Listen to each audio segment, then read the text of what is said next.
We've been wanting to come out here as far back as I can remember.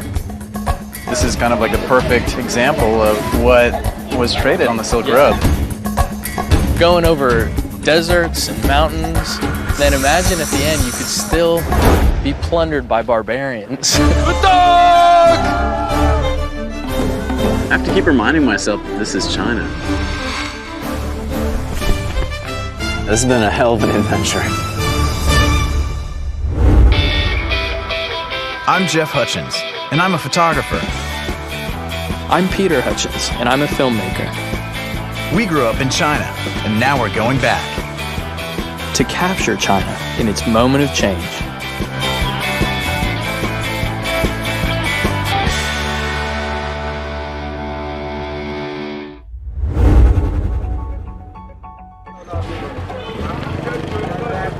Check out all these spices over here. You can smell them, actually. Yeah, you really can.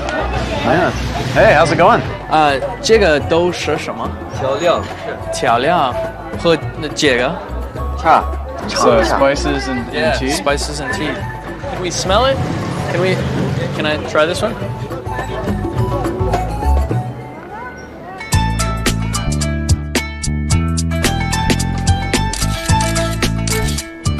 Pete and I are here on a mission. Like everyone else who passes through the ancient city of Kashgar, we're looking for a deal. It's the Muslim holy month of Ramadan, so everyone is out buying new outfits to look their best for the coming celebration. Now we just have to figure out what we're looking for. In Xinjiang, hats are more than just a fashion statement. They're a reflection of Muslim culture, which surprisingly is the main religion in this part of China. A man's forehead must touch the ground when he prays, and you can't do that with a brimmed hat. So they design all kinds of hats without brims or visors, and this market is full of them. Hello! Irresistibly cute kid as pitchman. Don't tell me this hasn't been happening for the last few thousand years, passed on from one generation to the next, and for good reason. It works. What's your name? Alim. 你现在做什么? Do you have hats? Hat. Okay. I think that is definitely. This is the new look for winter. Yeah. I feel like really rock star. He's an Abba? Do you like it? Do you really like it? Different. Why are you laughing then? You look like kind of one of Donald Trump's wives or something. Okay. All right. Actually, if you put a little bit of gel in that, and then just kind of flared those out. I'm feeling it. Yeah. This feels so right. Should I wear it at a little bit of an angle, kind of off to the side, a little more attitude? Yeah. You know those monkeys, the Japanese monkeys?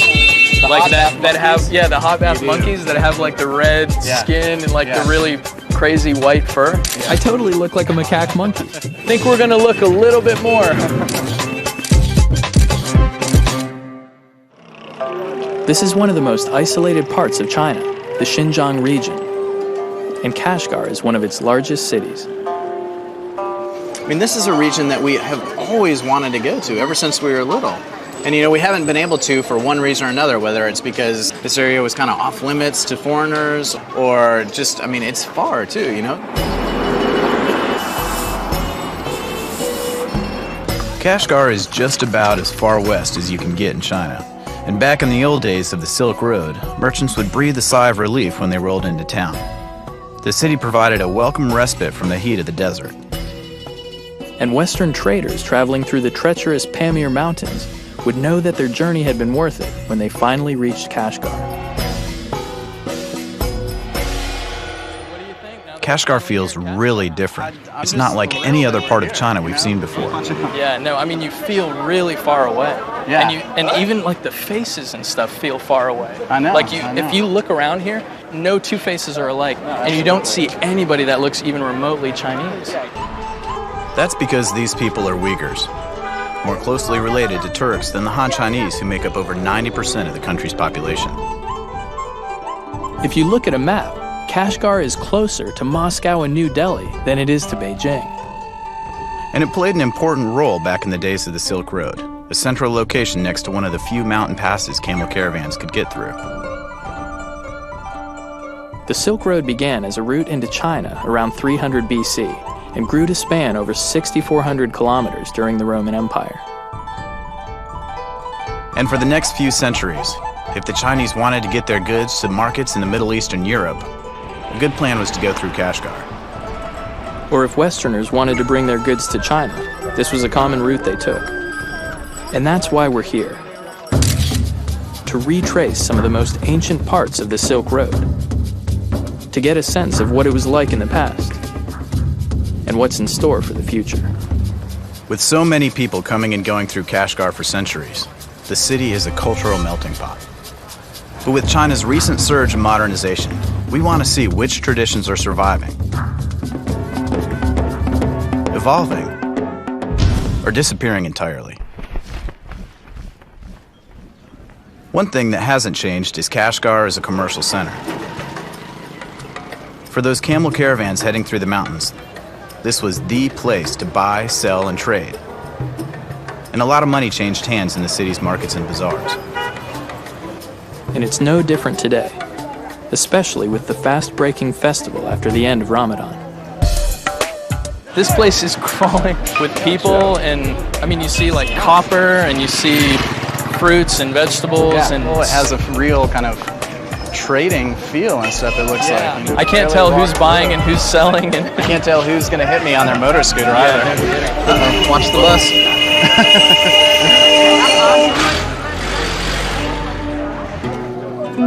The Xinjiang region is kind of like a Chinese version of the Wild West. It was a rough and tumble frontier kind of place, where the men carried swords and knives and knew how to use them. As our search for the perfect hat continues, we finally find a couple that might work. I think we've found our hats. Now to close the deal. 你会说中文? Can you speak Chinese or English? Well, that didn't go as planned. Pete and I speak some Mandarin Chinese that we learned as kids living in China, but neither of us speak the local language Uyghur, so we're stuck. But not for long. I speak English. Can I help you? We meet Ali, a local guide who offers us some much-needed help with the Uyghur language. My name's Ali. Ali, I'm Jeff. Yeah, nice to meet you, Jeff. Can you help us find a hat? We've tried on a few, but we haven't found... Here's the one, very traditional, you know? Okay. Yeah, please try. Cool. Okay. Ali is the kind of man who'd have earned a good living in the earliest days of the Silk Road. A man who spoke other languages and acted as a fixer for people passing through. Let's call it style hat. Back then, it was traders and merchants. Today, a couple of American photographers looking for hats. I think it's good size. What do you think? I think you look good. You look like a Uyghur man. Yeah. So what else is there to see in Kashgar? For example, like hats, you mean? It turns out Ali learned his English watching films. But like many of the people that have lived here for generations, he's Uyghur, and he knows the culture and heritage of Kashgar inside and out. Is there any chance that you could take us around and kind of translate? Nice pleasure. Nice pleasure. Okay. So we've got ourselves a guide for the next few days. According to Ali, Uyghur men have always been the kind of guys you don't want to mess with. And it's still true today. This is Yangsar town, which is the most famous and the best place for Uyghur handmade knives. How important are the knives to Uyghur culture? Are they? So you see, the Uyghur knives is like regarded the symbol of Uyghur man's manhood. Oh, so the bigger your knife, the more of a man you are? Yeah. So if you I think that ask... transcends a few cultures. Okay, thank you. So for example, if you want to use a knife and ask a knife from a Uyghur man, if he says, "Oh, I'm sorry, I don't have knife," which is very bad reputation for that person, you know? Yeah. So if we want to be considered a man here, we need to get ourselves a knife, is that right? Right, no problem. Okay. Yeah. All right. And where better to get a knife?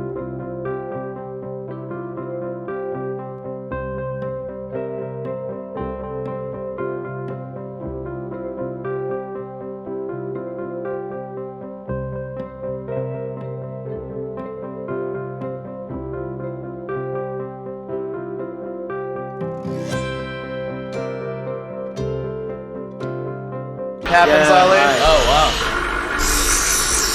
Check out those smarts. That's awesome. We better step back a little bit. I already had my shower today. Yeah, What is he doing?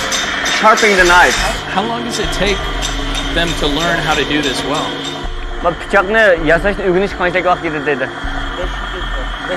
5 yıl 5 years. So the most, can I give this a shot? you just try. Yeah, when in Rome. Okay, Or when in Kashgar. Can I try that? Can I Yeah. borrow the specs? And these were the same kind that I was going to get from the optometrist anyways a couple weeks ago. Oh, nice. Do I look the part? Either that or I could be Kim Jong-il. What do you think? A little bit bigger hair, a little more Courvoisier. Who knows? All right, so I just want to make sure that I don't sit directly on there. Is that right? That would be a little uncomfortable.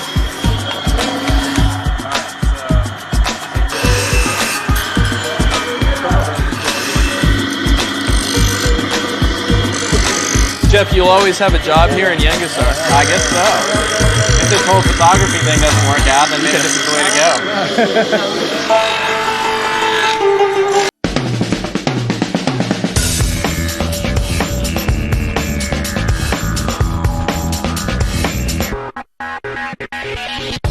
Ali is taking us to see a sporting event that dates back thousands of years and is a popular pastime for Uyghur men.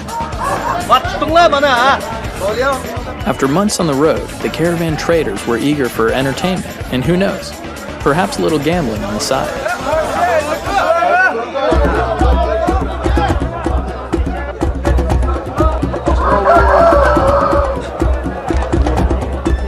Do all Uyghur men take part in this? When we celebrate our like a New Year festival. So there's no problem with religion or... Actually, it is Islamic religion. It is forbidden. Yeah, it is forbidden. Yes, you know that let the animals, any animal, let the animals fight each other. It's very tough to watch.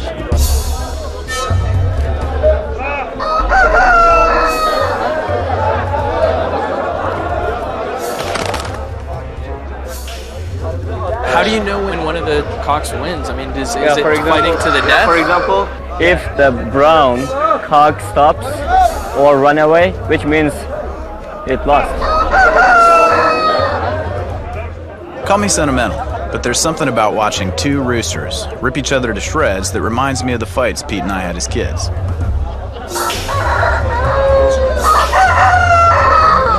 Full of screeching and fury, but basically kind of pointless.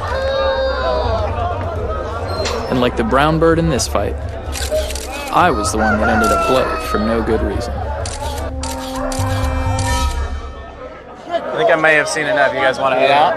Yeah. Having shown us the rougher side of Uyghur life, Ali wants us to check out a more civilized part of his culture. And we're happy to move on.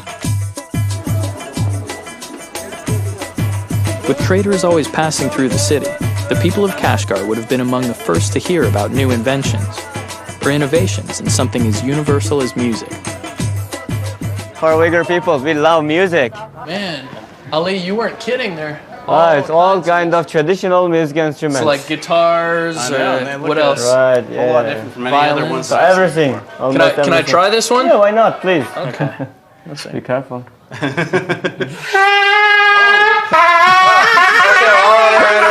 Stop. Oh, jeez. I think you just killed a few small animals with that. You said I could try that. So where do you make these all? Oh, do you want to see the workshop? Okay, let's go together.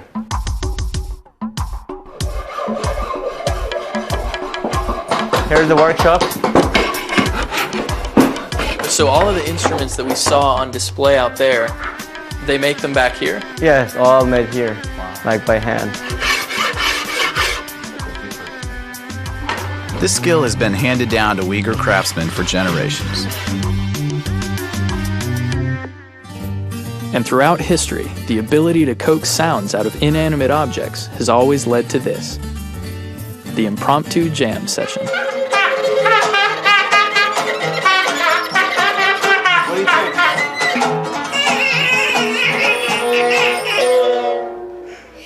Yeah, I thought that was what I was missing too. Yeah, it's just right up there.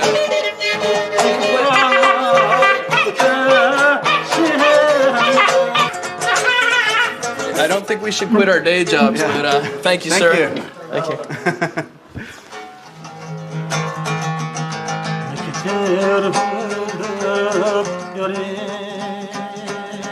Ali has errands to run, so we're left on our own to find something to eat. And one of the great things about being in China is the variety of foods to choose from. After all, this is a country known since ancient times for noodles, a whole range of spices, and distilled alcohol. We find a restaurant that looks promising.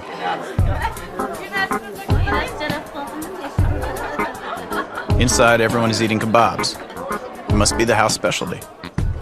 Okay, check out the menu. A quick look over the menu, and we realize we're in over our heads. We have a whole lot of Chinese characters and Uyghur. Really? Yeah. No English. No pictures even. Should we just order up the house specialty? Yeah, I guess. I mean, if they have something. 你有什么? I ask her what the house specialty is. She points. I don't even know. Yeah, okay. 可以,可以. 好吃吗? 好的. Okay. Well, let's she do says it. it's good, huh? All right. All right, here's hoping. Yeah, exactly. Since they're Muslims, the Uyghur don't eat pork. So we're pretty sure we've ordered something made out of lamb. Or maybe goat. All the stuff that's been coming by looks so good. Lamb skewers and something else. I mean, it looks great. All right, here she comes. Oh, yes. Looking good. Finally, our food arrives. The house specialty is, wow, goat's head? Oh my goodness.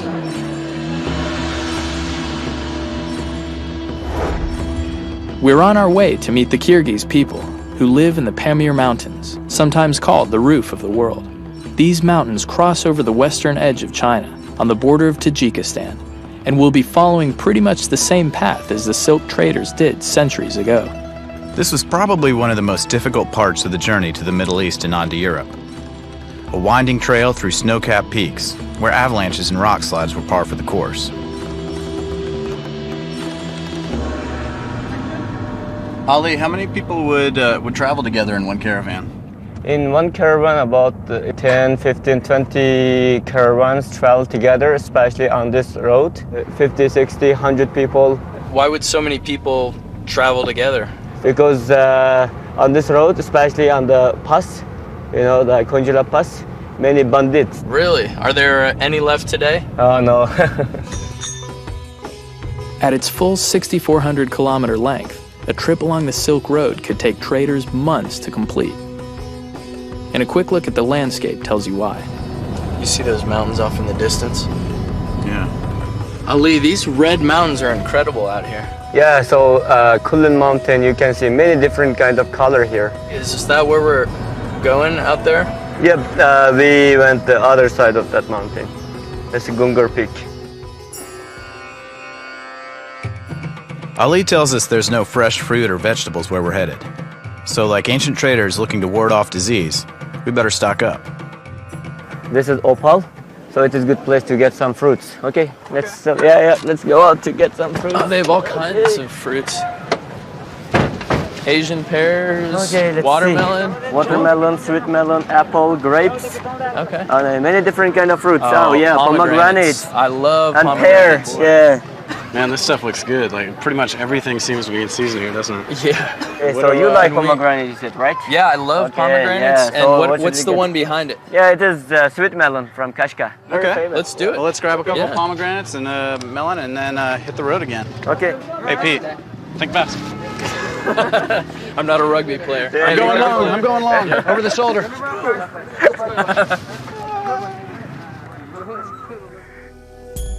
We still have a ways to go, but as we get closer to our destination, the majesty of the Pamir Mountains becomes evident. Some of these peaks are over 6,000 meters high. 4 hours later, we reach our destination, a small Kyrgyz settlement of yurts near Lake Karakul, where people have been living pretty much the same way for the last 1,000 years. Ooh, it's cold. Assalamu alaikum. Qanday ahvolinglar? Yaxshimisiz. Havolar yaxshi, balchaq. I hope it's warmer in there. Thank you. Yurt, sweet yurt. Pete, I stayed in one of these in Mongolia. You're gonna love it. Oh, cool. Great. Oh, very cool. Okay. So it's all wool along the Yeah, sides? so very traditional Kyrgyz yurt. Some of these guys have opted for concrete.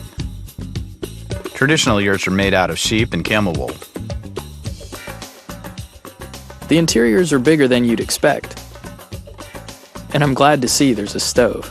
Yeah, where do you sleep, though? I don't see any You beds. pull the mats down from over there, lay them on the ground, and, and you're out. On this floor? Yeah, right. Seems a little hard. Yes, it is, but good experience. Okay, I'm gonna need a lot of mats. Okay. Well, let's get out. Let's bring everything in from the car. Okay, yeah, that's it. Yeah, this is gonna be nice. I think I can handle this. Yes, I think so. Thank you. When they hear that we're both photographers, they insist on taking us to a scenic location to photograph a skill they're well known for: horse riding. We weren't quite sure what they had in mind. Then all of a sudden, they're off, whooping and hollering.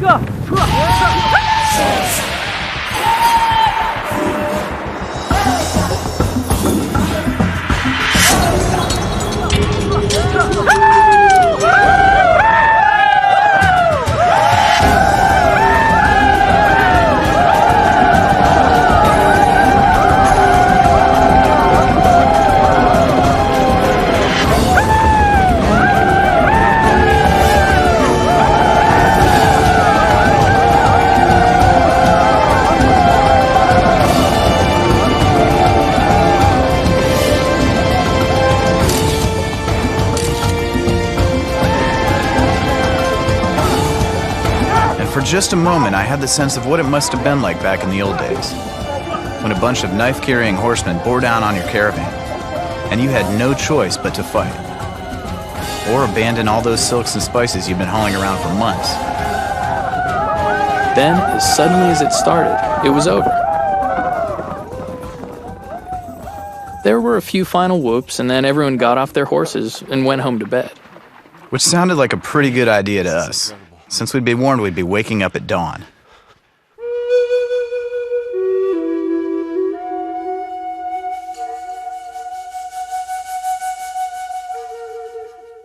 How quickly the time flies when you're sleeping on a cold floor. And they were not kidding about this dawn thing.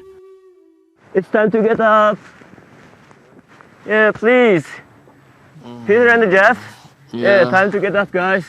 Yeah, otherwise you are missing the beautiful scenery of the Mutagata and the sunrise. The light is amazing, so we grab our cameras and head for the hills. And there are plenty of hills around Lake Karakul.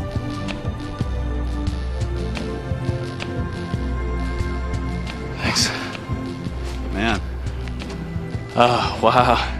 Let's go up this way. Looks like it's already up. You see it reflecting off the water there? Man, this is such a lunar landscape, isn't it? Yeah. Yeah, I told you.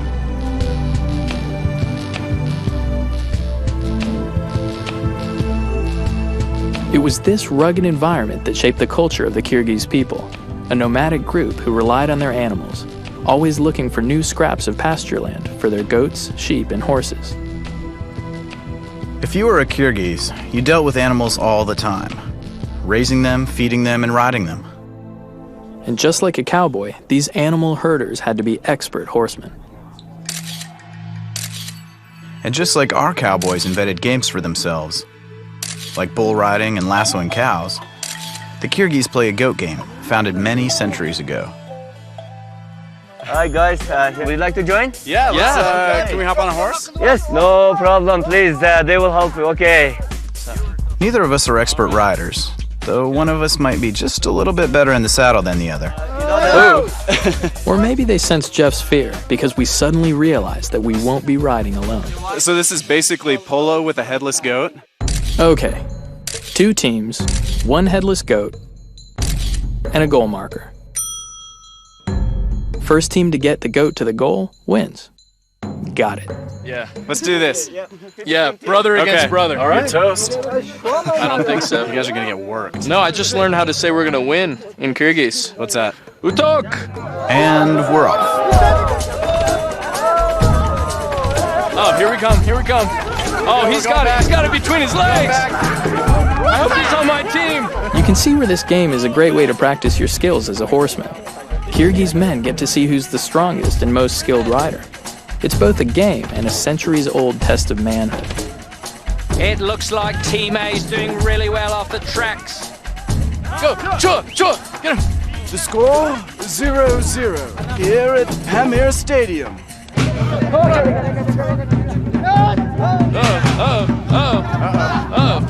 we go. Let's block for him. Every once in a while, something seems to be happening, but I have no idea what, or if it's good for my team. Partly that's because I have no idea who's on my team. Or even where the goal is.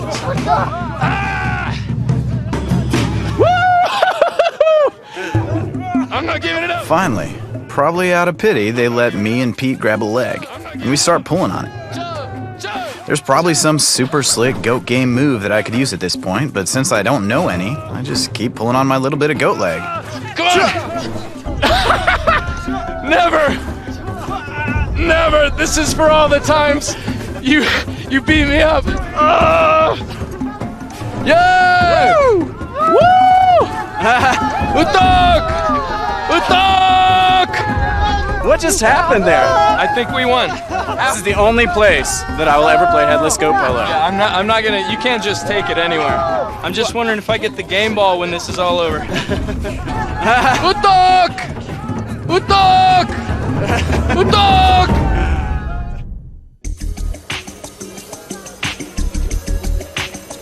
We're back in Kashgar to see how a largely Muslim city celebrates the end of Ramadan, the Islamic holy month of sacrifice and fasting.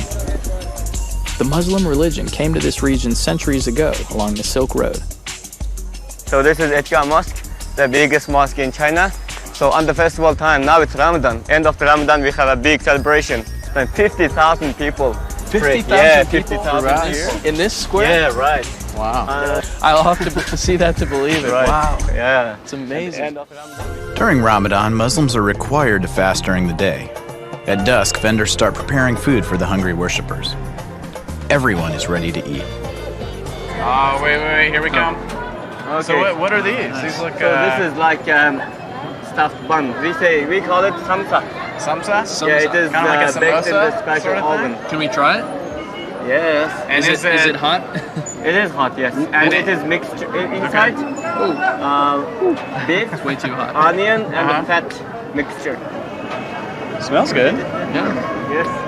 Tastes Smells good. like a shepherd's pie Oh, sort really? of thing. Wow. That's really like good. it? Yeah. We decide to call it a night. Tomorrow is the end of Ramadan, and from what Ali tells us, it starts really early. Before the sun is even up, the crowds begin to gather. By mid-afternoon, the square is packed. We never knew China had such an active Muslim population. Officially, the Chinese regime discourages the practice of religion, any religion. But after a number of attempts to wean the Uyghur away from Islam, Xinjiang Muslims continue to find ways to practice their faith.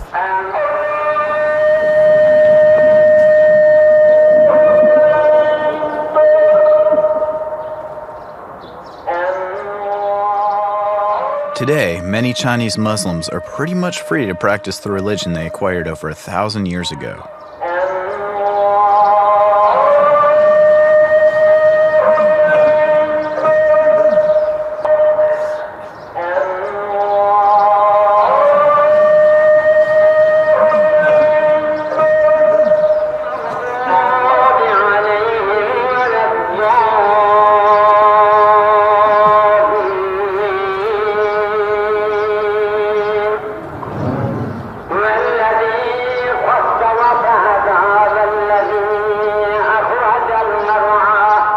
And when the prayers are finished and Ramadan's officially over, it's time to have some fun.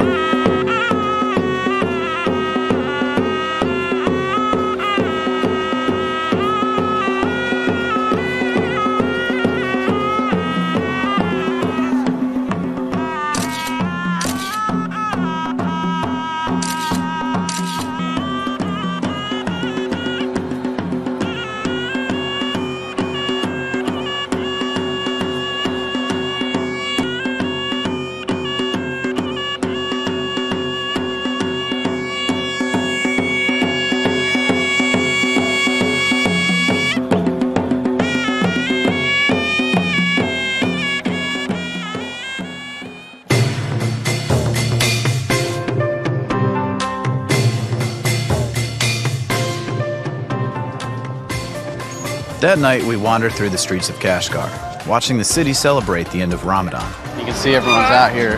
We'll be leaving for our next stop along the Silk Road in the morning. So this is our last chance to see the city at night.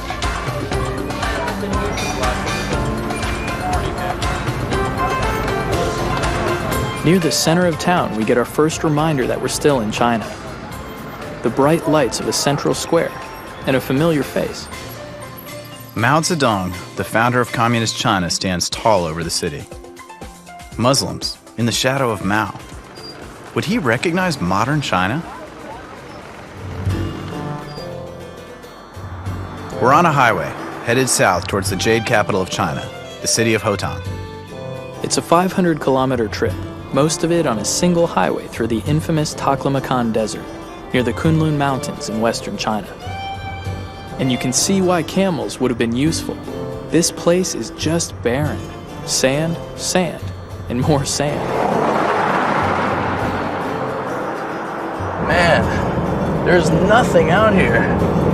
Just hope our Jeep doesn't break down.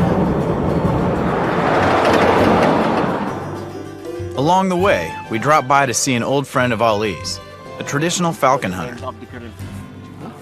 Hello. Looks like a serious bird. Hello. Right. The falcon is so still here. How do they train the falcon? They just carry like this for 10, 15, 20 days. Does his arm get tired? No. You got a big muscle right here, big bicep. Right, yeah, every day. So his arm also trained it very well. Right. Man. I don't think he likes me. Actually, when you think about it, hunting down a rabbit with a bow, an arrow, or a rock is probably a pretty time-consuming business. So if you can train a falcon to do it for you, why not? Is he looking around for something? Yeah, maybe the rabbit. Oh, go, go, go, rabbit, go, go, go!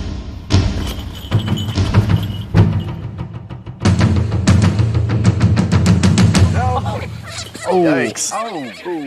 Oh, jeez. Oh, I that did scream. Yeah, the crunch is the crunching sound. Oh, wow. Ooh, no wonder this glove is so bloody. Yeah. Falcon hunting once provided wild game to locals. There we go. Oh, wow. Then guns and traps came along. And today there are only a handful of falcon hunters left in these parts. Keeping the practice alive, but just barely.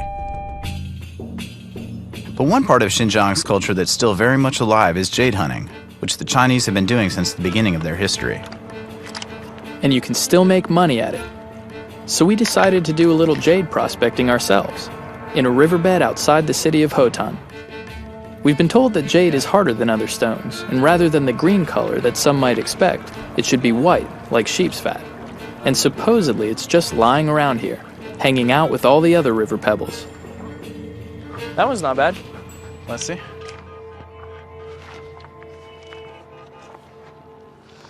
Maybe. I think if it sparkles too much, though, it's quartz. All the glitters is not jade. My tool broke. Yeah. Put it down.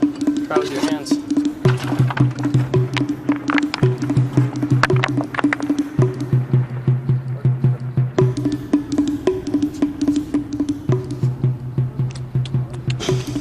We take a couple of nice-looking stones to someone a little more experienced than we are. And it turns out, they're stones. It's a whole lot of nothing. He shows us what a real piece of jade looks like. Oh, that's what we should be looking for. Oh, okay. I know. Tashimawa. Tashimawa. Well, all right. Tashimawa, which means closer to the water, you moron. Why didn't you say so earlier? Hey, check this out. What is it? There's like 3 or 4 little white ones. Yes. We are in business. Okay, this one. No way. Do you think that could be I was jade? just kidding, but holy cow. Mine's nice and translucent. Yours is like white, like sheep fat. White as sheep fat, absolutely. That's the mark of good Hotan jade. Look at that. Yeah. And I have no idea if this is actually jade or not, but I think it's the best shot we've had all day. Yeah, let's hit the market. All right, let's do it. Oh yeah, what are you gonna do with your half of the million? Oh man, I don't even know. I know, first thing is I'm gonna buy me a new hoe.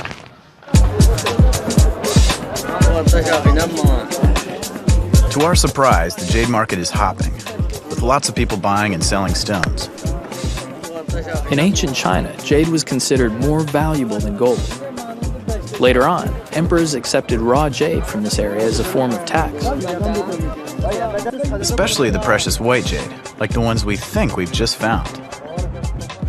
We've also been told that a piece of white jade the size of a quail's egg can be sold for thousands of American dollars. Excuse us. Coming through, we got some real jade here, folks. Real jade. I think I found a good piece of jade. It was shining. What is it? Wait, why is he laughing? Why is he laughing? Is he not getting That's not what I mean. I don't want him to laugh. He said it's Nothing. Nothing. What should I do with it? The jade trader's answer is crushing. He tells us we brought him a couple of common river pebbles. You give this to that person with some money for service to throw out. We have to pay you to take the stone. Yeah, right. They're laughing. Okay. All right, we're out of You better go back to the river. Go back to the river. Following our misadventure in the jade trade, we decide to check out another source of wealth in the ancient world, textiles.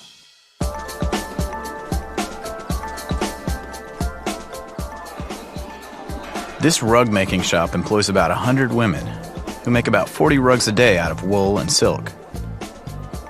All the fibers are dyed using natural pigments, like onion skins for yellow, blackberries for purple, marigolds for brown. They're using the same techniques that have been handed down for generations, which means that if a woman who made rugs centuries ago suddenly materialized here, she'd be able to sit down and go right to work.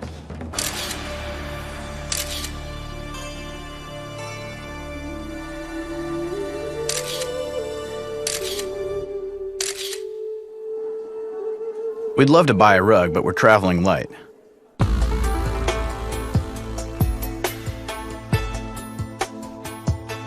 But no trip down the Silk Road would be complete without silk. And Ali knows just where to look. What kind of stuff do they sell here? You can find everything except chicken milk on this market. That's great. Well, Pete, maybe we should get something for Mom while we're here. Yeah, that would be a good idea. So I recommend you to get some silk because Hotan is most famous place for silk on the Silk Road. There's so much to choose from, I hardly know where to start. Man, look how bright those are. Yeah. Wow. Oh, those blues are nice. They really pop, don't they? Yeah. Check this one out. Okay, here we go. Ali? Yes? You have to try this on. Ollie, you look beautiful. You look absolutely breathtaking. I like that one. That really looks do. good. How, can you ask her how much it is? 350, she said. All right, tell her 200. We can do 200, but we can't go higher than that. Okay, you get it for 200. All right. Okay, good. Well, I'm sure that my mom will enjoy her scarf. It feels even more special to take a real part of the Silk Road with us, something traders have been doing for centuries.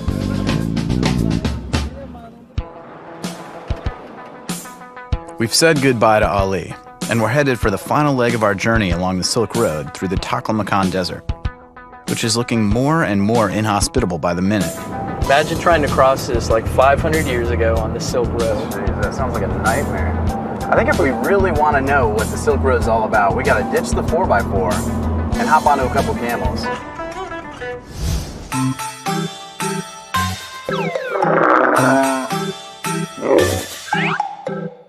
Ali said we'd see camels alongside the road, and he was right. Now it's time to hitch a ride. Oh, look at these guys. This is a motley crew. Once again, the fact that we don't speak Uyghur poses a problem. But eventually, we get him to come down from his price of 300 yuan. Final offer, 150. 150. It's okay? It's okay? Yes. We're loaded up and ready to go. Neither of us has spent that much time around camels, but we're well aware of their reputation for being a bit cantankerous. I love this guy's fro. Can I touch him? Is he gonna react? Whoa. Very testy. Jeff, my guy has a bit of foam coming out of the mouth. Is that a problem? Okay. Being on top of a camel when he's getting to his feet is a little like riding a roller coaster. Whoa! No way! Your guy's quite the chewer, Jeff. I know. And his hump's a little loose. Look at this. Hair, beautiful hair. The camel's gait is slow and steady with a little roll. It's certainly not the most comfortable way to travel. Look at this. Look at those shadows. Yeah. Pete, you know the name? Taklamakan Desert means desert that you go in and never come out of, right? Maybe that's why they have the local legend. The one about the beautiful woman in the desert who lures sleeping men away to their doom. Hey, that sounds like a pretty good way to go, though. So, we're going in. Who knows if we'll come out?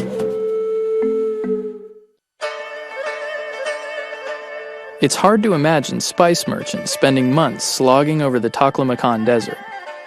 I get the feeling that time meant a different thing in the 9th century than it does today. I just couldn't imagine being out here for days at a time. No joke. There's nothing out here but dunes. Yep. Dunes and a camel train. Let's see. I just love how the shadows, you know, fall on these dunes as the afternoon gets later. Everything looks like it has such a creamy texture, you know? Yeah. Yeah, I mean, if we were out here as part of a, you know, a trading caravan, how long do you think it would have taken to cross, you know, to come all the way from, you know, someplace in the Middle East out here? That would, I mean, it's just a mind-boggling amount of time. Months. And you're going over deserts and mountains and all kinds of passes. And then imagine at the end you could still be plundered by barbarians. I know. That's crazy. Yeah, there is absolutely nothing out here. I have to say I'm kind of glad we're doing this today and not 500 years ago. And then, out in the middle of nowhere, we hear a familiar sound. Is that one of the guy's cell phones? Yeah.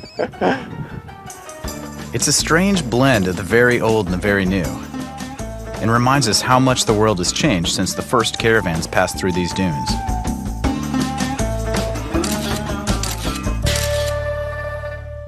As the shadows start to lengthen and the sun gets lower on the horizon, we get ready to call it a day. We find just the right place to set up camp.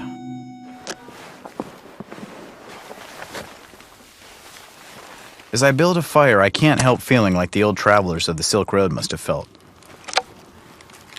A little saddle sore, but struck by the incredible scenery around me. So we decide to break out the cameras. The sun's falling quickly, and there's no better time to shoot, especially when there's nothing except sand and shadows to see. Being in the desert must be a little like being at sea. Everywhere you look, you see the same thing. And even though I know we are just dozens of kilometers from the highway, the sense of being lost in a vast nothingness is pretty powerful.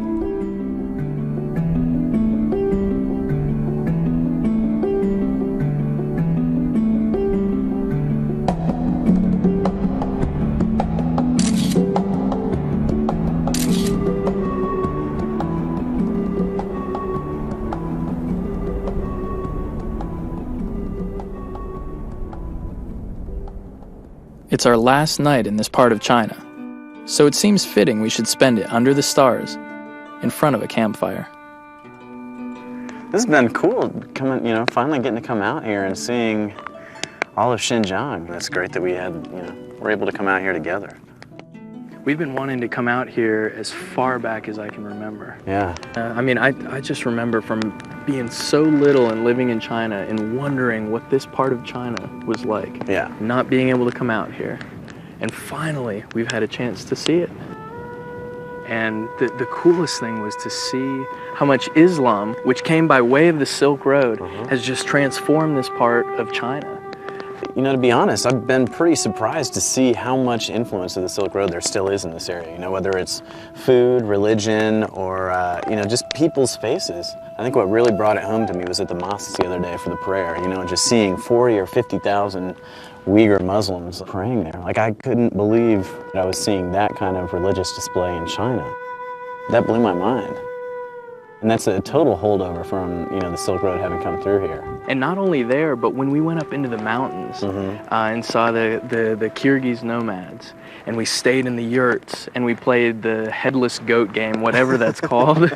I mean, no one's going to believe that we threw around the body of a headless goat on horseback. I mean, you can't dream that stuff up. And it's not Chinese. It came from another place. And it's left over from the Silk Road, which passed right through here. Yeah. I mean, you can really tell. I think the people in this area had to be so strong to survive. Yeah. And so they've got this very unique feel to them. And I hope it's not our last time. Yeah, this has been a hell of an adventure. So as we say goodbye to the Silk Road, I wonder what the ancient traders would think of things like cell phones, computers, and overnight shipping. Or what they would think of modern China and the incredible changes that are happening here. So much has changed. But still, so much is the same. And on this trip, we're getting to see it all.